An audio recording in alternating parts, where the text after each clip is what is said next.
আমরা বিএসটিআই থেকে মোবাইল কোর্টে এসেছি, আমাদের সাথে ম্যাজিস্ট্রেট স্যার আছেন। আপনাদের বিএসটিআই যে সমস্ত সনদপত্র নেওয়া আছে বেকারি অথবা অন্যান্য আইটেমের উপরে একটু শো করার ব্যবস্থা করেন। এগুলো তো প্যাকেজিংয়ের লাইসেন্স নিতে হবে আপনাদের, না হলে তো এগুলো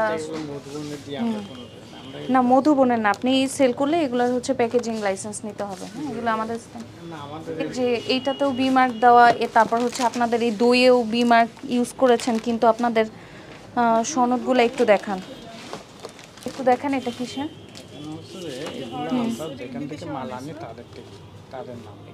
ঠিক আছে, আমি বুঝলাম, আপনি হচ্ছে ওনার থেকে নিয়ে আসেন। হ্যাঁ, তাহলে এখানে ওনার নামটা কি লেখা, আর্নেলা সুইটস অ্যান্ড ডেইরি ফার্ম।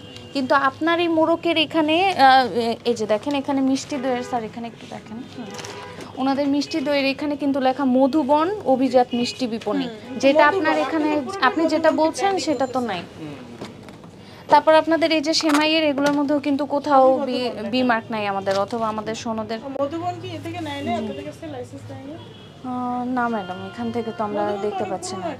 না না, এটা আমাদের ফ্যাক্টরি ছিল তো, এর একটু সমস্যার কারণে, গ্যাসের সমস্যার কারণে আপনাদের উৎপাদন চলমান আছে এবং আপনারা বিতরণ বিক্রয় করছে। আপনি যে সনদটা আমাদেরকে দেখালেন, এই সনদের মধ্যে কিন্তু আসলে মধুবন নামে নাই, এটা অন্য আরেকটা প্রতিষ্ঠানের। হ্যাঁ, যে আপনি বলছেন, কিন্তু আপনার এখানে আমরা যে প্রোডাক্টগুলো পেয়েছি সেটার মধ্যে কিন্তু মানে মধুবন লেখা, মধুবন লেখা প্রতিষ্ঠানের নাম হিসেবে প্লাস ব্র্যান্ড হিসেবে। এটা হচ্ছে চট্টগ্রাম থেকে আনছি, চট্টগ্রাম এটা মধুবন। হ্যাঁ, এই যে দেখেন এটাও কি manufacture Madhuban bread and biscuits industry. হ্যাঁ, তাহলে হচ্ছে আপনি এখানে তো এইটারও তো সনদ দেখাতে পাচ্ছেন না। এটা আমি তো এখানে নকল প্রোডাক্ট বিক্রি করছেন অথবা লাগেজ থেকে জিনিস আনছেন, যেটা সরকারের আইন পরিপন্থী। আপনি জনাব দেরাজ আহমেদ, আপনি কি এই প্রতিষ্ঠানের ম্যানেজার? আচ্ছা, আপনি মধুবন যে মিষ্টান্ন তার ওই অনুকূলে আপনারা যে খাদ্যদ্রব্য বিক্রি করেন সেটার কোনো আপনারা তারপর লাচ্ছা সেমাই, তারপর মিষ্টি দই যে আপনি দিয়েছেন আমাদেরকে দেখিয়েছেন, সেগুলোর কোনো আমাদের যে বিএসটির যে ডিমার্কটা পাওয়া যায়নি, এবং হচ্ছে আপনার লাইসেন্স আপনি গ্রহণ করেননি। আপনি যে ফুড আইটেমটা বিক্রি করছেন মধুবনের ইয়েতে, কিন্তু মধুবনের কোনো বিএসটিআই কিন্তু ইস্যুকৃত লাইসেন্স আপনি আমাদেরকে দেখাতে পারেননি। প্লাস আপনি যে ইম্পোর্টের এখানে প্রচুর খাদ্যদ্রব্য আছে আপনার, এই যে ট্যাং, তারপরে বর্নভিটা, কফি, চকলেট, আপনার প্রায় এখানে মনে হয় 20 থেকে 25 আইটেম খাবার আছে।